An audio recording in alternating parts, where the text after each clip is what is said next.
I would like to call the City Council meeting of December the 5th, 2017 to order. Sandra, would you please call the roll? Here. Here. Present. Here. Here. Here. Here. Would you join me in the Pledge of Allegiance? I pledge allegiance to the flag of the United States of America and to the republic for which it stands, one nation, under God, indivisible, with liberty and justice for all.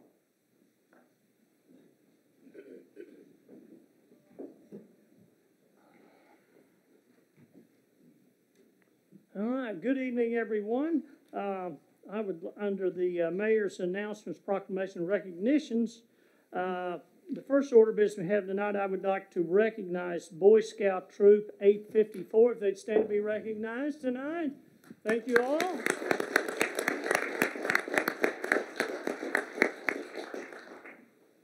I'm sure we will keep you entertained this evening. The next order of business we have tonight is the monthly financial report from Paul Becker. Good evening, Mayor and Council. I'll remind you that the statutes change, and monthly I need to give you a financial update. We've talked a lot about finances lately, and nothing's really changed from what we have been discussing. General fund is up on a revenue base of about 4%. Sales tax itself is up 4.6%. Should finish the year at roughly between $1.2 and $1.5 million for the year. It's very important because, remember, we predicated salary increases and said at that point in time, when you approve them, if we generate about $1.5 million, we wouldn't have to go into reserves to cover them. So that's very good going forward. Expenses are roughly in line where I would expect them to be at this time of the year. This report is on October, by the way, so it's month 10 I'm talking about at this point in time. If we look at the street fund revenue is up a bit. That's based on the gallonage tax that comes in from the state to help with the road system. So that's up. And I look for revenue to be up about $300,000 this year for the street fund. Parking fund is up. Actually, the use of the parking facilities up about 9%. We should generate about $175,000 to $200,000 additional dollars this year for the parking fund. So that's also doing very well. Parks development fee, again, that's the HMR taxes. That helps run the parks and maintain the parks. That's up 3.5% this year so far. And we should finish very well there. That helps us because that's where we use money for future expansion and capital expenditures in the park system. Water and sewer fund. The water and sewer fund's revenue is up roughly 6% compared to last year. 3% of that is due to an increase that we have each year of 3% cost increases to cover increased expenditures. Okay. And the usage has increased by 3%. So revenue there is up about 6%. Remember, we have a lot of capital outstanding. We still have roughly $20 million worth of capital expenditures out there that are moving forward. However, the water and sewer fund is in good shape at this point in time. Recycling, we're up about 7% compared to last year. A lot of construction going on, a lot of commercial development for pickup there, so that's increasing as we look at it. The airport itself, as we're looking at, their sales of fuel are up about 9%. Airport's holding its own. We should finish, we should break even, I think, for the airport, which is good. Again, the capital expenditures are at the airport. We look at federal grants to fund those, have been very, very successful. So we look in pretty good shape there. So all in all, I'm very happy with how we're doing at this point in time. Most of the major operating funds revenues are up this year compared to last year in a range of 3.5% to 4% in most cases. So that would be my report at this point in time. Again, this is for October, month 10, 2 months more to finish out. I'll be happy to answer any questions. What questions do we have for Paul on the financial report, monthly financial report? Okay, thank you, Paul. The next order of business we have tonight is the election of the vice mayor. I know that this is a highly stressful position, and I'm gone all the time. So, but anyway, it is it's a very valuable position. I mean, there's a lot of times that I'm not here for agenda sessions and possibly other meetings, and the vice mayor fills in, and that's always been a help. I know that there's been some of y'all that have done that job, so you know the responsibility is there. But it is, I was vice mayor of this council myself, and it was an honor to be chosen by my peers in this area. So I will open the floor for nominations. Sarah? I would like to nominate Councilmember Mark Kenyon due to his excellent attendance, his incredible attention to detail, and just overall good service on the council. Okay, is the other, yeah, John? I'd like to nominate Council Member Matthew Petty. For much the same reasons. I find his logic and reasoning sound. I find his leadership skills good. And I appreciate him being on the council. Okay. Is there any other nominations? Okay, I will close the nominations, and the council will either vote for Kenyon or Petty. Actually, our rules procedure says you just vote for the name, and you can vote for yourself if you want to. Okay. So there's no real motions, just they call the roll and vote the name. Okay, good enough. All right, Sandra, would you, sorry. Sure. I appreciate the nomination. I won't turn it down, but it's never a position I've ever lobbied before, this year included. I don't really have, for the rest of my council members, I don't really have any ego about being selected or about Mark taking the position. I guess I'd vote for myself because it seems silly otherwise, but thank you for the nomination. Okay. Any other discussion? All right. Sandra, would you please call the roll? Petty, Myself. Kennett, Petty. Batch, Kenyon, Latour, Petty. Smith, Kenyon. Ray, Kenyon, Marsh, Kenyon, and Kenyon. I'll vote for myself. So Mark has been elected. Of course, this is a fairly short term. It's only this month. So Well, you get this meeting and another one. You get 2 I meetings. do appreciate that, yes. Well, we have a tie vote. No, it was 5-3, I think. Oh, I'm sorry. Thank you. So, So Mark Kenyon has been elected as vice mayor for the remainder of this year. all right, congratulations, Mark. Thank you. Would you like to say anything? Some sort of acceptance speech or? Thank you. Oh. That's plenty. All right. Well, congratulations. All right.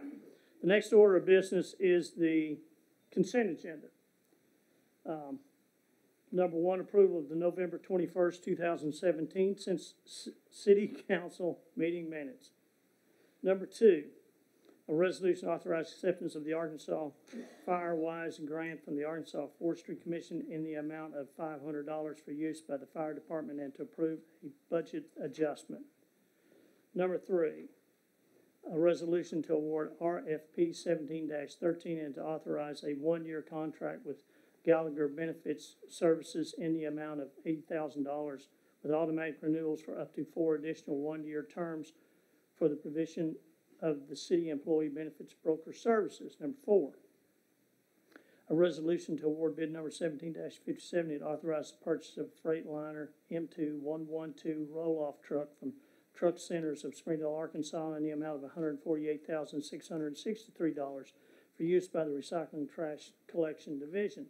Number five, a resolution to award bid number 17-58 and to authorize the purchase of a Unicarrier's PF50LP forklift from Lift Truck Service Center Incorporated of Springdale, Arkansas, in the amount of $23,911.95 for use by the Wastewater Treatment Division. Number 6, a resolution to award bid number 17-62 and to authorize the purchase of two Bobcat E45 T4 compact track excavators from Williams Tractor of Fayetteville, Arkansas, in the total amount of $83,988 for use by the Water and Sewer Operations Division.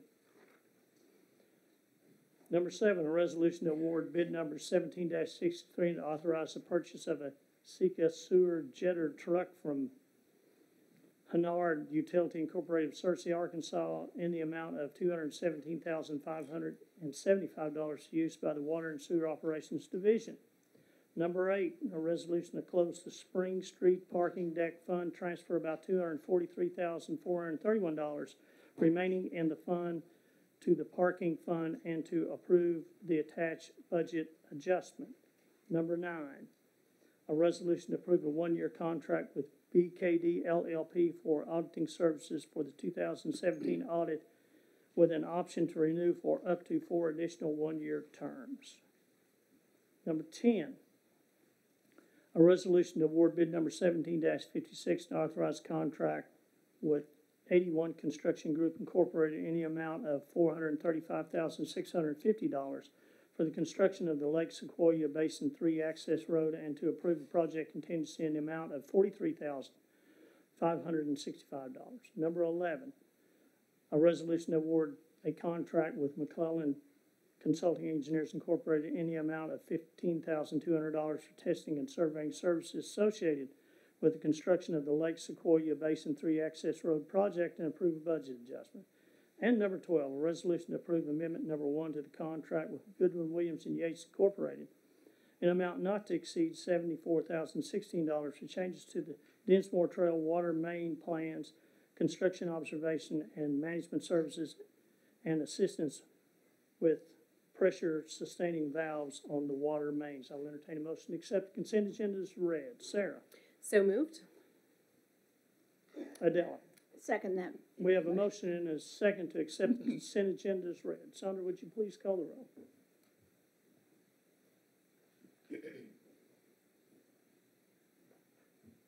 Eddie, Yes. Kenneth, Yes. Bunch. Yes. Latour, Yes. Smith, Yes. Ray. Yes. Marsh, Yes. Kenyon. Yes. Okay, thank you all very much. Under unfinished business, number 1, an ordinance to rezone all parcels within or near College Avenue is shown on Exhibit C of the Planning Department's agenda memo, comprising about 24.62 acres. I will entertain a motion to go to second reading. Adela? So moved. Justin? Second. We have a motion and a second to go to the second reading. Sandra, would you please call the roll? Eddie, Yes. Kenneth, Yes. Bunch. Yes. Latour, Yes. Smith, Yes. Ray. Yes. Marsh, No. Kenyon. Yes. An ordinance to rezone all parcels within or near College Avenue as shown on Exhibit C of the Planning Department's agenda memo, comprising about 24.62 acres. Okay. Staff have anything new?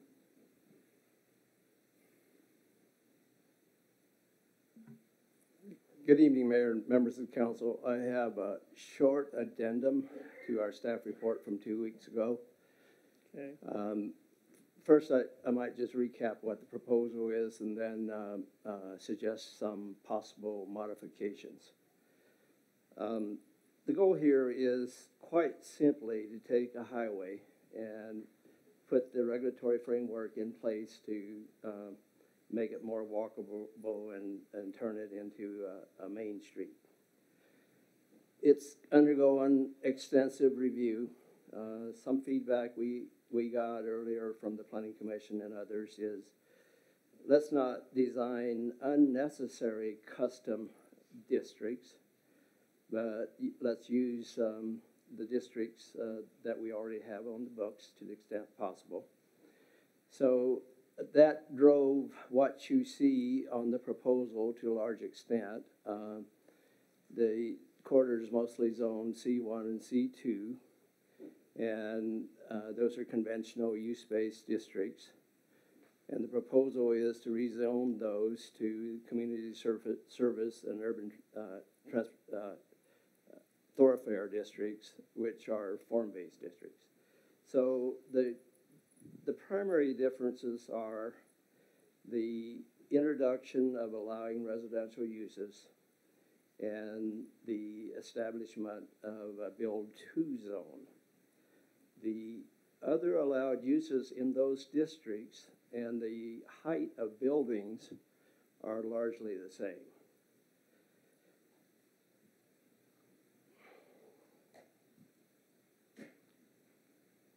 The additional items that there's been considerable discussion both since the meeting 2 weeks ago. Some of you were able to find time on your schedule to walk the area last night, and I think all these areas have been discussed, these subjects have been discussed extensively in the community. The first one is a kind of a modest change, which would be to move use unit 17, which is transportation, trades, and services, and use unit 18, which is gasoline service station and drive-in, drive-through restaurants, from permitted uses to conditional uses. What this would do, they would still be legal uses. They would be non-conforming. They would have an avenue to consider reconstruction or improvement or even expansion, but they would have to go to the Planning Commission for a conditional use permit. Of course, the reason for that is that these are highway uses and the goal is to turn it into a pedestrian district. The second one, and this has been subject of extensive discussion. Planning Commission recommended just keeping the height limitations that are in the existing districts, which are 5 stories and 7 stories for those 2 districts. Staff had recommended that residential uses be limited to 3 stories. This is kind of I don't want to call it a compromise, but it's in between. And the proposal would be just simply to limit the entire corridor to 4 stories for all the property that's in the overlay area, which is the next agenda item on your agenda. Staff supports both of these additional modifications, and I'd be happy to answer your questions. What questions do we have? Okay.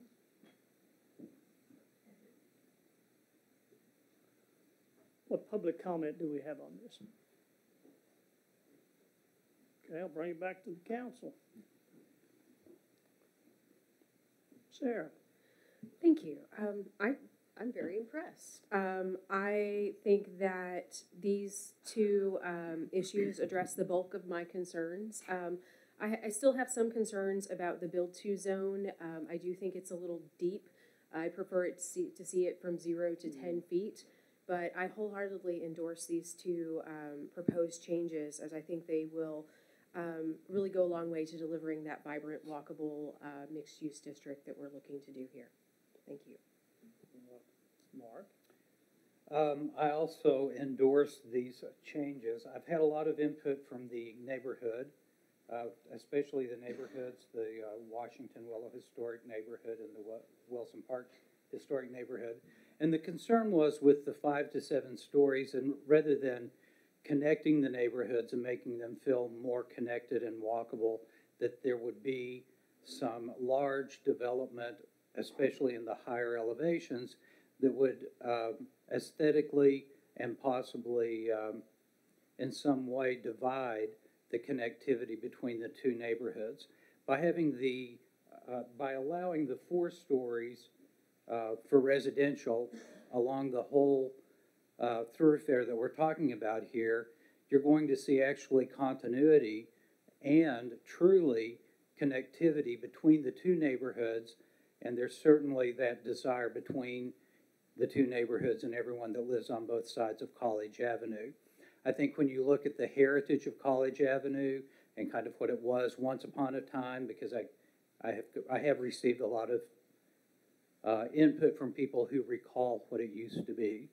We're going back truly to a walkable main street, a main street through the center of the city that still allows the connectivity that we're desiring. So I certainly think that this is a good way to work through this and allow the development that we desire along this very attractive area in our city.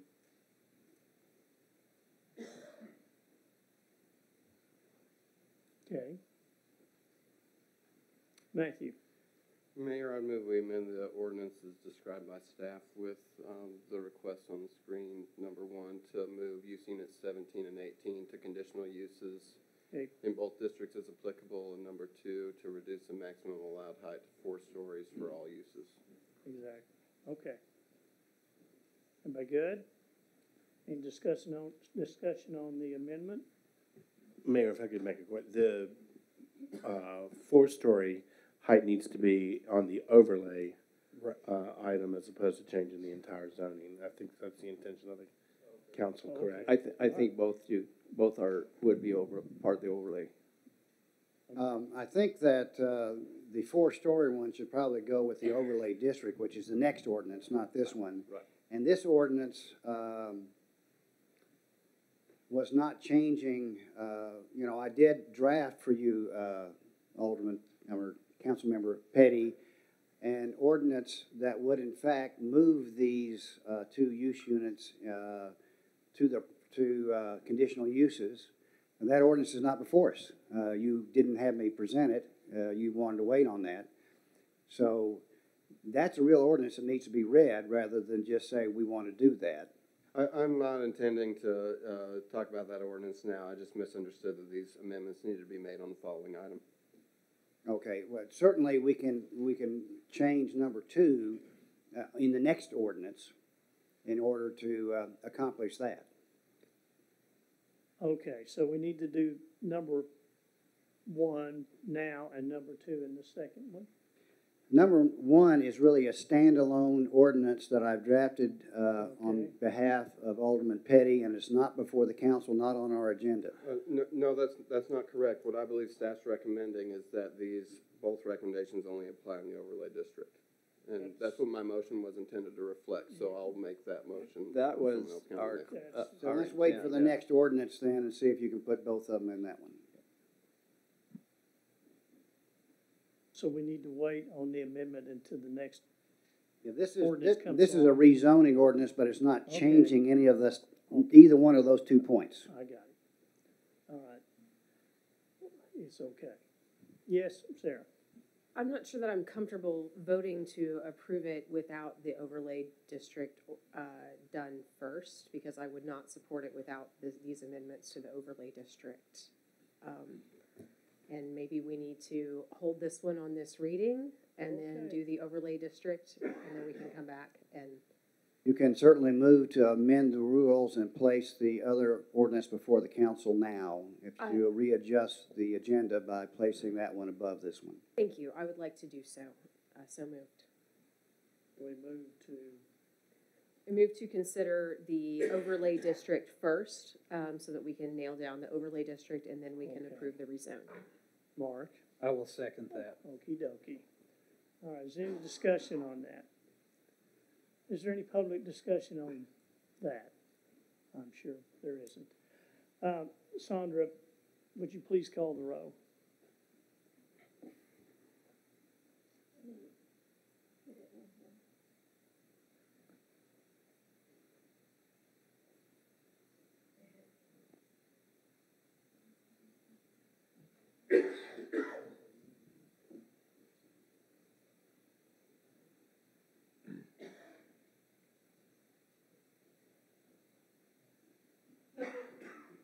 Yes. Yes. Yes.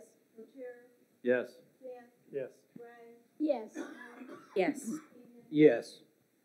Okay, now I read number 2, correct? All right. An ordinance to amend 166.21 Downtown Design Overlay District by amending the applicability section to include College Avenue Overlay District and to enact 166.26 College Avenue Overlay District I'll entertain a motion to go to the second reading.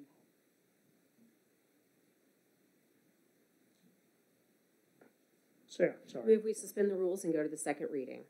Mark, I'll second. we have a motion and a second to go to the second reading. Sandra, would you please call the roll?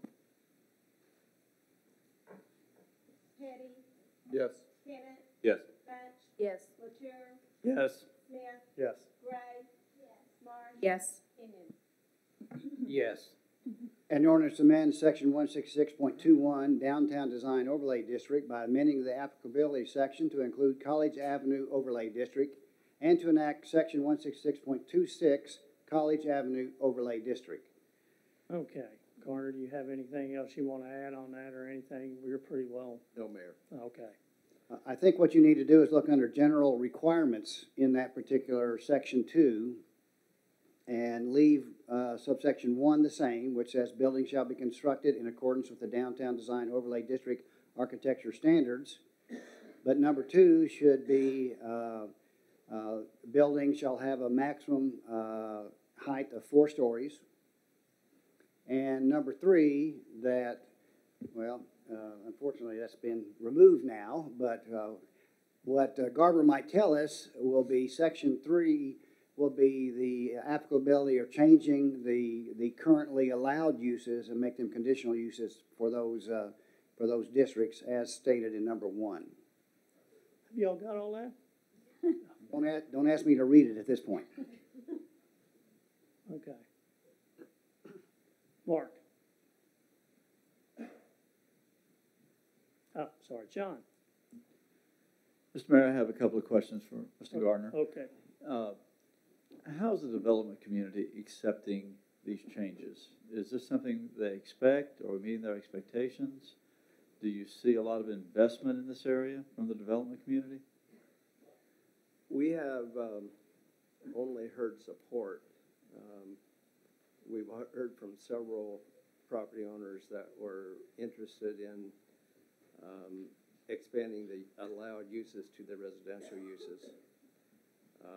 We've also heard from a developer who supported the reduction in the height limitations. He felt that the property was historically overzoned and perhaps was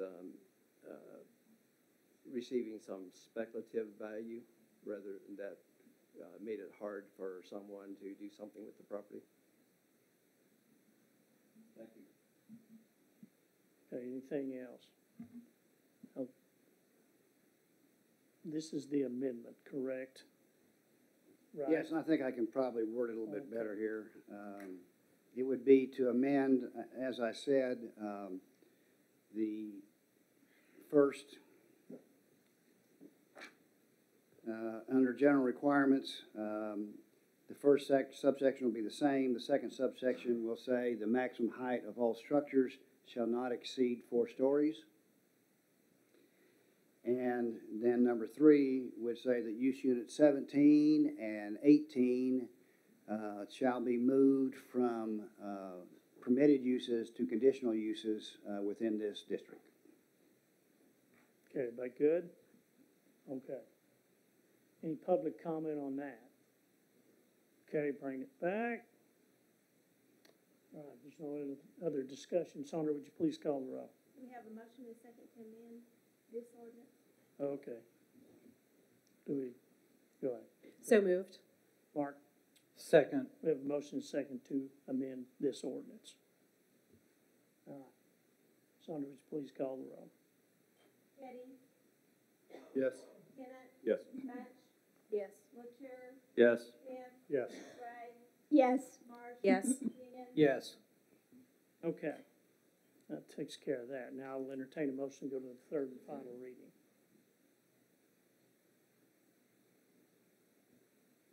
Sarah? Actually, I wanted to make a motion to amend the build-to zone from the current 10 to 25 feet, from 0 to 10 feet. In the walking tour on, I guess it was yesterday, we walked along the street and were able to measure some of the different buildings. And one of the storefronts in particular that I thought was probably the most successful storefront was the Lacuna Modern building, which would actually not be in compliance with the new Build 2 zone because it was so close to the street.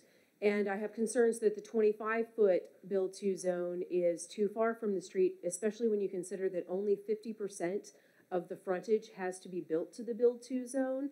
So that would allow buildings to be set back much further from the street than would support the vital retail and streetscape that we really need to create here. I want to remind the council that we're heavily dependent on sales tax revenue, but we don't have a good pedestrian-oriented retail and restaurant district in the city. We have Dixon Street, which is mostly bars and restaurants, but we don't have a lot of storefronts and shopping zones. And I think this is a really great opportunity to create that by moving the buildings closer to the street with vital and active storefronts on the facades. So I would like to move that we amend the Build 2 zone from 10 to 25 feet to 0 to 10 feet.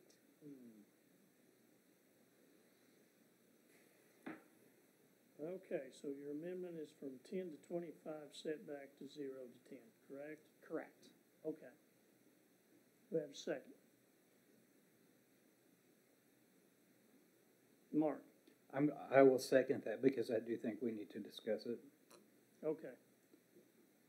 We have a motion in a second, so what is the discussion? Matthew? Yes, thank you, Mayor. Page 1, I'm supportive of the intent here, but I don't think the mechanism is right. And that's because the street is,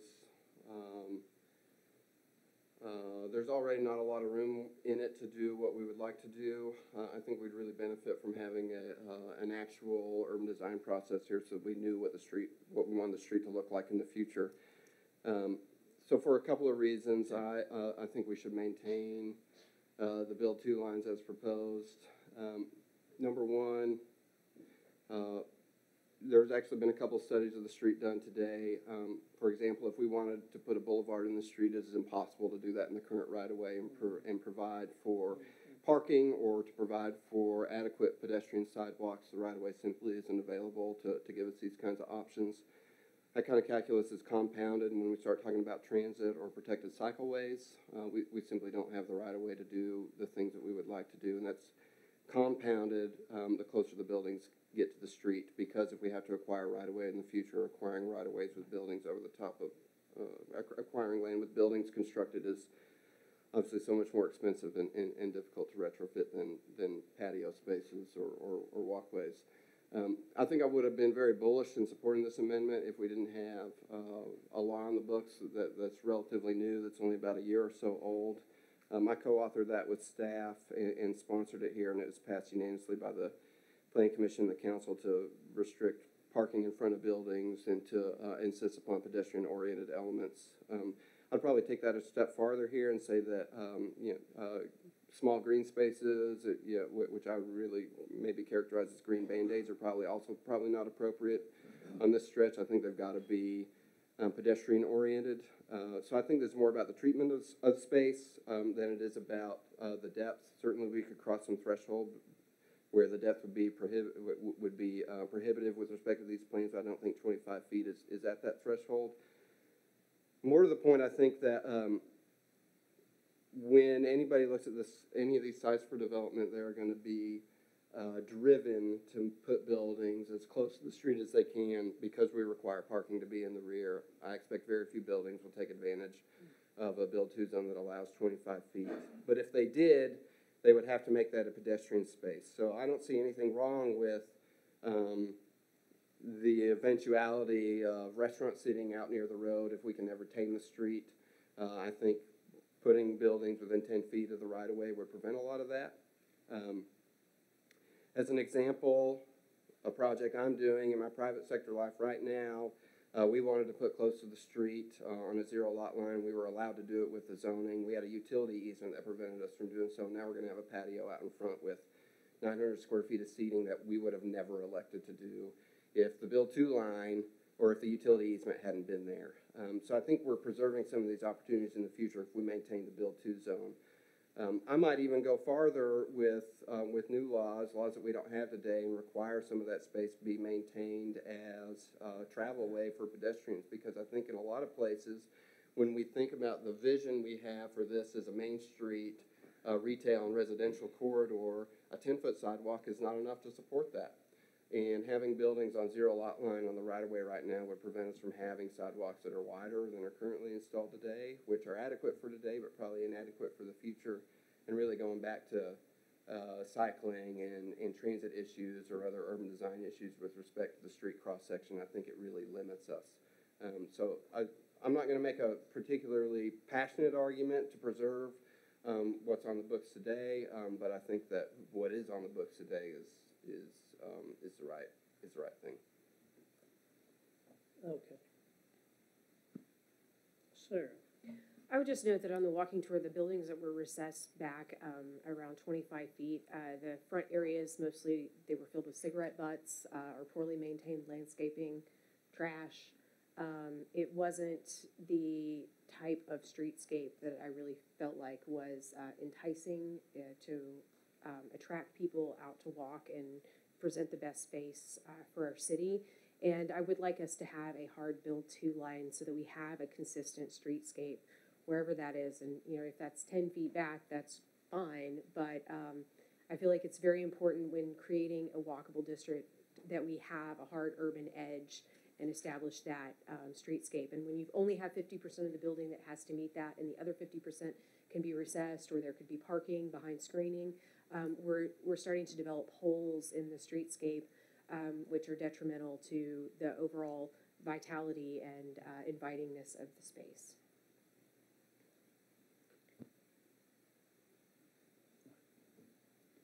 Okay. Is there any public comment on this? All right.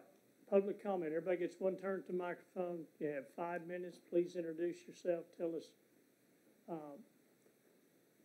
give us your address, and keep your comments directed to me, and don't engage the council member or anybody in the audience, okay? And stay on topic. We're on the amendment of the bill, the setback lines, and the motion is from 0 to 10 feet, correct? All right. Hi, my name is Will Dockery. I live at 4149 West Brad Street Lane. I know that there are some here who want to keep the to amend it to be shorter setbacks, and I want to caution against that. It'd be one thing if this was going to be used for parking, but it's not going to be. The council wants to make College a pedestrian pathway and a thoroughfare for pedestrian traffic and some bicycle traffic. However, right now, those sidewalks are adequate, but in the future they won't be. Right now, if you're walking, when you're walking, I walk a lot places, and it's enough space for one person to walk by. It's not going to be enough space when you have a group of people who are shopping, walking by, back and forth. It also,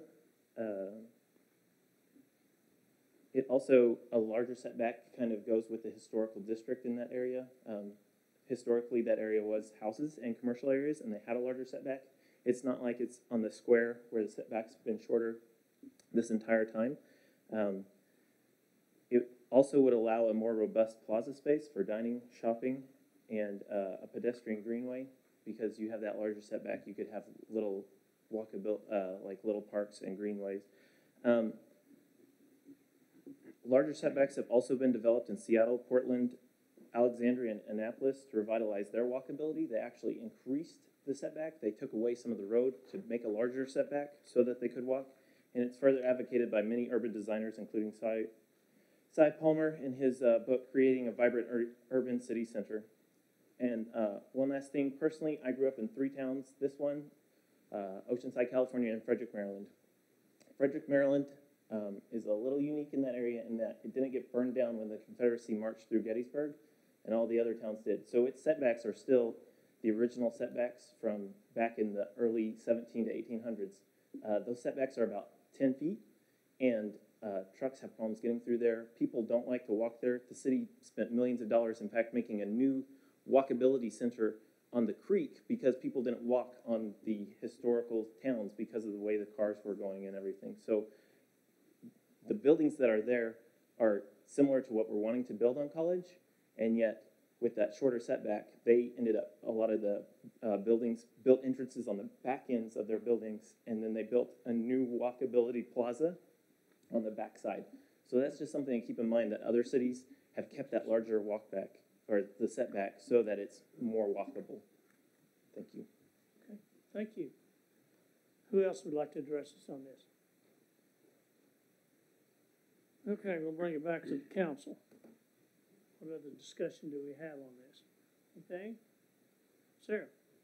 I just wanted to remind the council of several examples of zero setbacks. That would be Block Street, Mountain Street, Center Street, Dixon Street. And these are really the core of our vibrant, walkable city, demonstrate the power of the zero-foot setback. And, you know, I guess the question is, do we want to create more of those high-quality urban spaces, or are we going to concede some of our urban environment to places for cigarette butts to collect and plazas? I mean, if you want to look at a 25-foot setback, you can look at Arvest Plaza on the corner of the square and think about how much space or how much utilization that space actually gets. And the reality is very little. So I think that Block Street or Center Street or Mountain Street are much more successful in urban environments than a place like Arvest Plaza. Thank you. Okay, Matthew. Thank you, Mayor. I appreciate the comparisons, but I think that it's important to note that College Avenue is a thoroughfare, and we want it to be an urban thoroughfare instead of the kind of thoroughfare that it is today. Lots of the other streets in our community are local streets in nature, which means they can be very small, and they are still entirely adequate. College Avenue, we want it to be something that we don't have an example of today. So I think it's really important that we know that it's something that we don't have today.